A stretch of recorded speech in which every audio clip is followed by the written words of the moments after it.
Let me start with saying something I say in the clinic almost every week, and I think I can get away with this given my age and experience.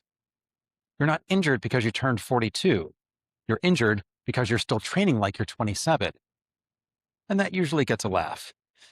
But then it gets very quiet because we both know it's true. These are the 5 mistakes athletes make after 40. Let's get into it. Welcome to Cue the Burn, where performance meets grit and recovery is just part of the show. I'm your host, Mark Lusk, manual physical therapist, former professional dancer, and lifelong athlete who's still chasing the fire well into my 50s.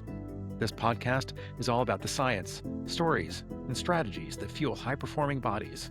Whether you're on stage, under a barbell, or navigating the grind of urban life, from injury prevention to mental resilience, we're diving deep into what it takes to stay strong, mobile, and ready for whatever role life casts you in. Cue the music, cue the lights, cue the burn. Let's go.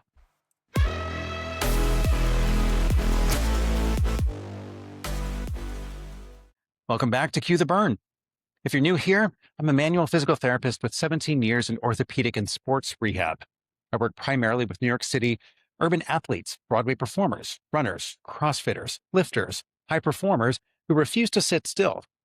Personally, I'm a CrossFitter somewhere over 40. And today, we're talking about something I see constantly in the clinic and honestly, in the mirror.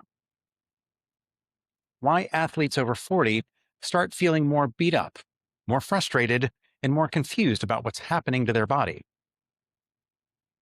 Here's the spoiler alert. It's not age. Okay, it is age, but it's also about strategy. Let's dig in. I want to frame this correctly. After 40, your body does not fall apart, but it does become a little less forgiving. That's a very different story. When you're 25, you can sleep 5 hours, crush a max effort session, grab a few drinks after work, and somehow feel fine the next day. At 45, that same behavior creates what I call cumulative static. It's not a dramatic injury, just noise. Tight calves, grumpy shoulders, a low back that feels off, hamstrings that don't feel as pliable as they once did, and the engine has a few more grumbles and knocks in it. Over time, that noise becomes pain. So let's talk about the 5 biggest mistakes driving that pattern. First one is intensity as identity. In New York City, especially, intensity is a badge of honor. You worked all day. You crushed your workout. You pushed through fatigue. You hit the top of the leaderboard, or you left a perfect sweat angel on the floor for everyone to see.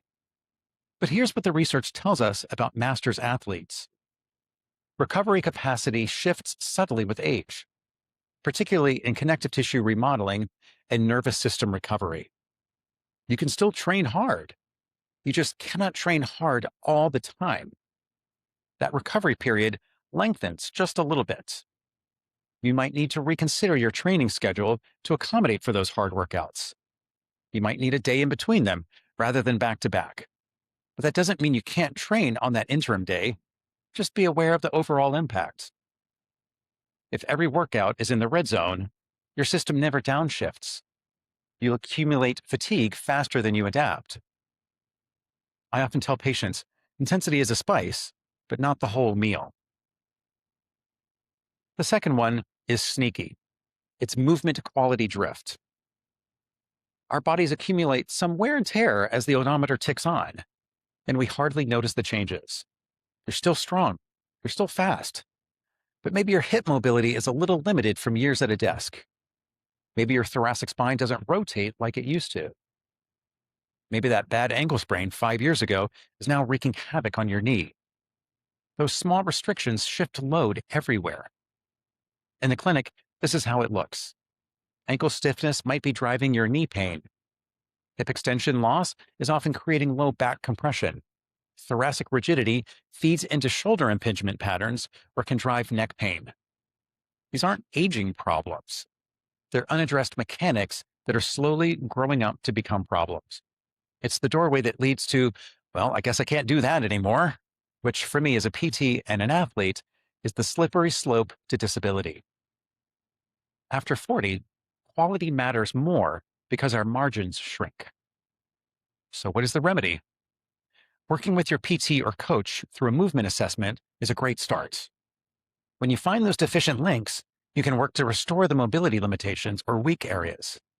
After that, you've got to insist on impeccable form from yourself. Quality is key. The third mistake is recovery as an afterthought. Okay, I'm speaking to myself just as much as I am to you, the listener, because Lord knows I'm still not getting this right in my own life. Physical gains are made off the field, off the track, outside of the gym. Recovery from workouts is essential. After 40, life gets ratcheted up a notch with careers and families. Urban athletes carry a high cognitive load, career stress, commute stress, family logistics. That all counts. But something's got to give, right? Sleep becomes optional. Stress becomes normal. Protein becomes inconsistent. It's easy to skip or slight your recovery. And then people wonder why they're sore for 4 days, still trying to catch up after that punching workout on Monday. Your nervous system does not distinguish between a deadline and a deadlift. Sleep restriction alone has been shown to impair muscle protein synthesis and elevate cortisol. Protein is the building block of muscle, and cortisol, the stress hormone, is responsible for regulating your blood sugar, blood pressure, and sleep cycles. Funny how that really sounds like a vicious cycle. That's not mindset, that's biology. Recovery isn't soft, it's structural. It's vital. After you've run the car around the track, it needs to cool down and get refueled. Pop the hood and take care of the engine. Manage your stress, get your protein, and get some sleep. The fourth mistake is living in the rut, running the same program all year long. For years, I used to do the same things in the gym: back and biceps day, chest and triceps day, leg day. I would throw in some cardio, in air quotes, at the beginning of a workout, but I hardly ever broke a sweat. The rep scheme never changed, nor did my weights, and I was bored. And I wondered why I didn't get any results. Your body adapts to what you repeatedly demand. If you hammer the same stimulus year-round, tissues accumulate load without variation, and that adaptation looks like stagnation. What's the solution? Periodization. Sounds fancy, right? What the heck is periodization? It's the strategic and, let's say, undulating, meaning on and off, planned variation of training variables like volume, intensity, and exercise selection over time. That training plan should have a goal: to improve your overall strength in a specific area, improve your speed, or increase your overall physical capacity. Why does it matter? It keeps you moving towards a goal. And the variety helps to make you more resilient, less prone to injury. Who can help you with that? A strength and conditioning coach or a personal trainer? Periodization is not just for Olympians or professional athletes with an entire medical team and training team behind them. It's also for 48-year-old executives who want to ski without knee pain. Think across seasons, not just grinding out a Tuesday. The last mistake is the most obvious: ignoring signals. Many urban athletes and performing artists share a similar mindset of just push through it. We think we can strengthen or stretch our way out of pain or dysfunction, or that we can just shrug it off entirely. We ignore those movement restrictions, ignore radiating pain in our arms or legs, or we ignore the consistent sharp pain every time we do that thing. This one costs people the most time, because as we age, healing takes more time, and regaining strength and capacity also takes more time. Running around with your check engine light on is often a one-way ticket to the doctor's office. After 40, early intervention is everything. The longer we put things off, the longer it takes to come back. So, when does a signal rise to the importance of intervention? The biggest indicators are consistency and constancy. If it hurts every time with a specific movement, it's consistent. It needs to be checked out. If it hurts all the time, it's constant. it needs to be checked out. If an issue is causing you to wince, to limp, to cut movements and activities out of your life, it's time to get it looked at. Pain is information about load mismatch.